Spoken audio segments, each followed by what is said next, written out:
Welcome back, everyone. Country star Jason Aldean is not backing down when it comes to his hit song, Try That in a Small Town.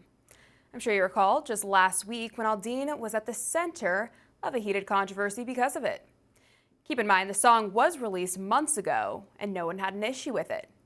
That was until Aldean released the music video and the left lost their minds and called him a racist and a pro-lynching bigot. The woke mob even got country music television to pull his video from air. Despite radical leftists trying to tear him down, Aldean's song and video soared to #1 on iTunes top charts, and he seems like he's taking it pretty well. Here's what he had to say about the whole thing while on stage in Ohio over the weekend. I love our country. I want to see it restored to what it once was before all this started happening to us.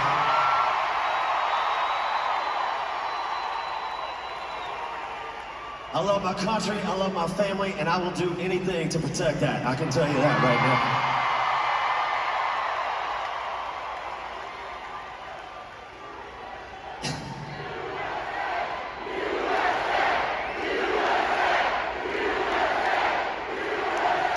But here's what I want to say.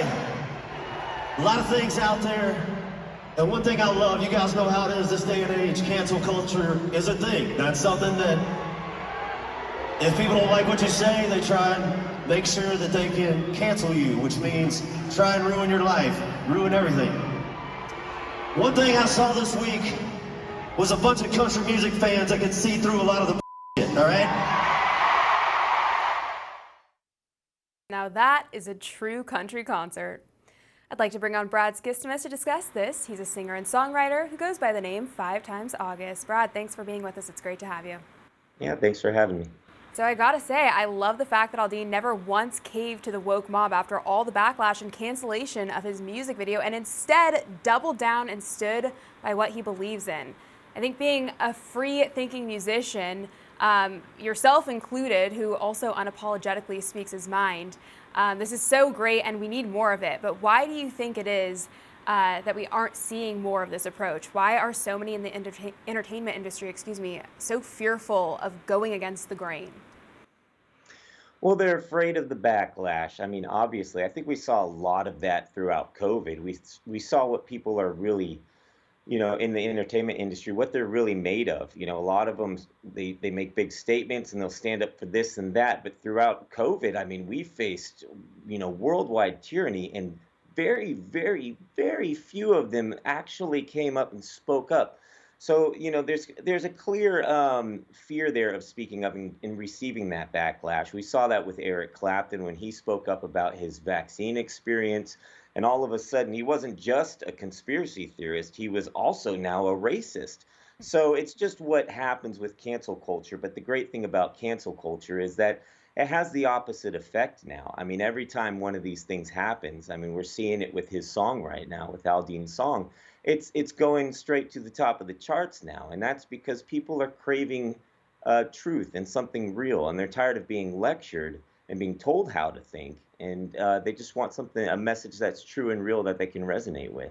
Yeah, I think that is so accurate. That was actually my next point. You'd think musicians would be jumping on the conservative train left and right because that is so true. I mean, every time someone gets canceled, they come back bigger and better. And now Try That in a Small Town has been streamed millions and millions of times for an increase of over 999%, I believe, according to The Hollywood Reporter.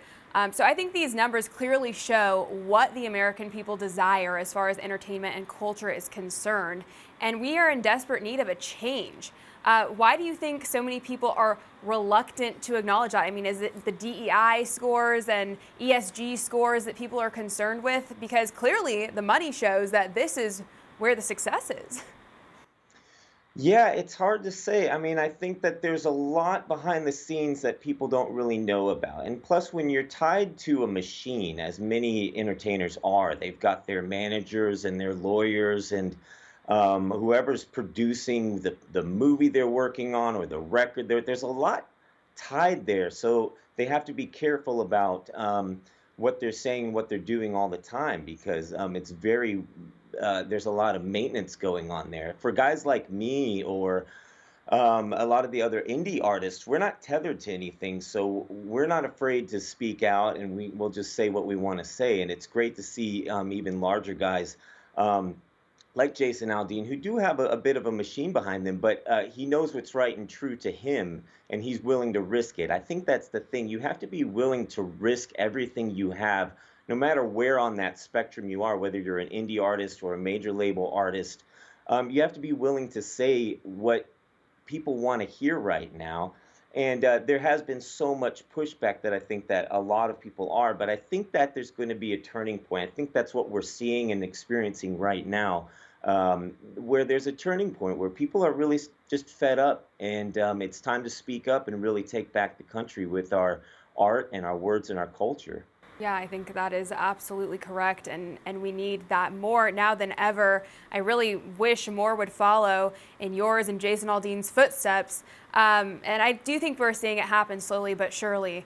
But I'm still waiting for the punk rockers to change their tune and come over to the right side. I mean, it's sad that in today's world, punk rock means raging for the machine and not against it. So I guess so much for being anti-establishment, but good for you for standing up and speaking for truth.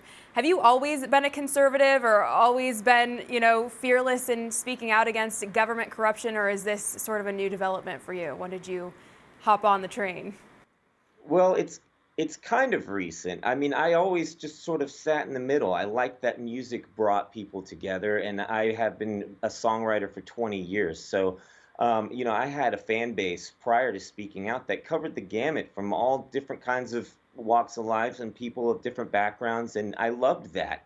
It wasn't until I really, saw what was happening to the country, and I was thinking about the kind of world that I want to leave behind for my kids, that I really took a step forward and started speaking out through my music.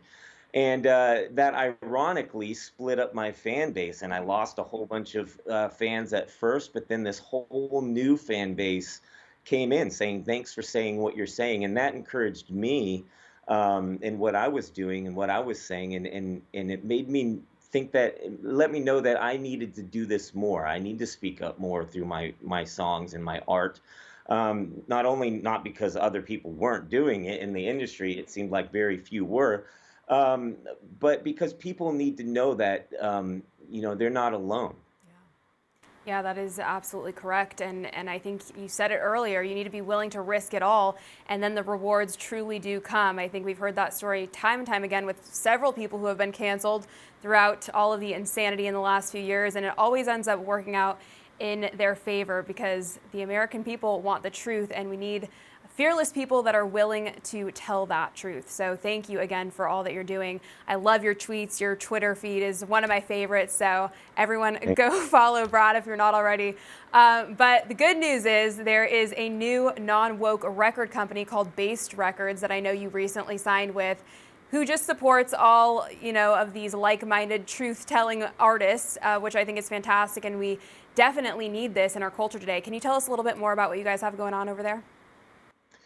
Yeah, so Baste Records is a brand new record label that is exactly what you said, looking for freedom-minded, truth-telling artists, and I guess I'm their first signing to the record label, and they're talking to a lot of other great artists, and it's really exciting because this is the turning that I'm talking about. This is the pivotal moment that we're at, where I'm so grateful that Baste Records is here they're at the forefront of this turning, and we're going to release a single soon called Ain't No Rock and Roll, which I think sort of encapsulates everything that's been going on in the last couple of years in the arts. But I'm so grateful that these guys are here. They're doing incredible things, and we've got a lot in store coming up. But yeah, Baste Records, you got to check them out. Absolutely. Well, I look forward to hearing all the new music coming up, and we will definitely stay tuned and check in with you again soon. Thank you so much for joining us today, Brad.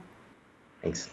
For all our viewers asking where One America News is heading in the future, we would like to introduce you to OANN Live. OANN Live is the best way to stay up to date on all of the hard-hitting, straight-shooting, national and international headlines. And the best part is, OANN Live is only $4.99 per month. All the credible, honest, unbiased reporting One America News offers at a fraction of the cost of cable. Just go to OANN.com to easily sign up for OANN Live and stay informed.